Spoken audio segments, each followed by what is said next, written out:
தஞ்சாவூர் மாவட்டம் பட்டுக்கோட்டை அருகே கோயிலுக்கு சொந்தமான இடத்தை திமுகவினர் கைப்பற்றியுள்ளதாக கூறி இந்து முன்னணி கட்சியினர் கண்டன ஆர்ப்பாட்டத்தில் ஈடுபட்டனர்.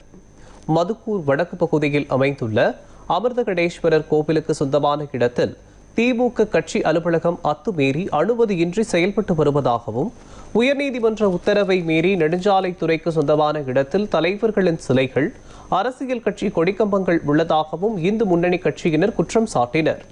மேலும் சாமானியர்கள் மீதும் சாலை ஓர வியாபாரிகள் மீதும் நெடுஞ்சாலைத்துறையினர் காட்டும் கடமை உணர்ச்சியினை அரசியல் கட்சிகள் மீதும் காட்ட வேண்டும் என கூறி தஞ்சை தெற்கு மாவட்ட இந்து முன்னணி சார்பில் மாவட்ட பொறுப்பாளர் ராஜ்குமார் தலைமையில் கண்டன ஆர்ப்பாட்டம் நடைபெற்றது.